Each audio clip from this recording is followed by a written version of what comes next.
Political অ্যাসপেক্টে কাজ করতে গেলে অনেক জায়গায় সভা সমিতি শুভেচ্ছা বক্তব্য বিভিন্ন জায়গায় দিতে হয়। এর মধ্যেই last couple of days ago আমি ৭১ টিভিতে একটা ইন্টারভিউ দিয়েছিলাম এবং সেখানে হলো তাদের প্রতিষ্ঠা শুভেচ্ছা একটা বক্তব্য দিয়েছিলাম প্রতিষ্ঠা বার্ষিকীর। তো ৭১ টিভি তো বেশ ফেসিবাদী মুজাম্মল বাবু থেকে যারা ছিল সবাই একটা কোলাবোরেটর ছিল এবং আওয়ামী লীগের যে বিচার হওয়া উচিত ৭১ টিভিতে যারা সংশ্লিষ্ট ওই সময় কলা কৌশলী ব্যক্তিবর্গ ছিল তাদেরও বিচার হওয়া উচিত। কিন্তু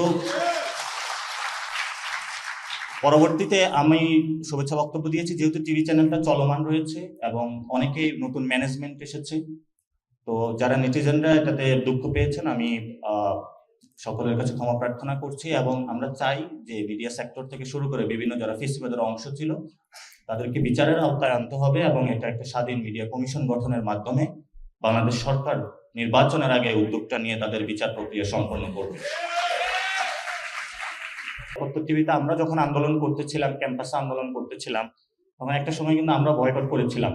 আরো অনেকগুলো টিভি চ্যানেল ছিল, তবে আমরা সরকারকে আহ্বান জানাবো যে একটা স্বাধীন তদন্ত মিডিয়া কমিশন গঠন করা হোক। যেহেতু এখন যিনি আমাদের তথ্য উপদেষ্টা রয়েছেন তিনি ছাত্রদের মধ্য থেকে এসেছেন, তো ওনাদেরকে এই পালসটা আরো বেশি করে বুঝতে হবে, দ্রুত একটা মিডিয়া কমিশন গঠনের মাধ্যমে বিচারের আওতায় তাদেরকে আনতে হবে।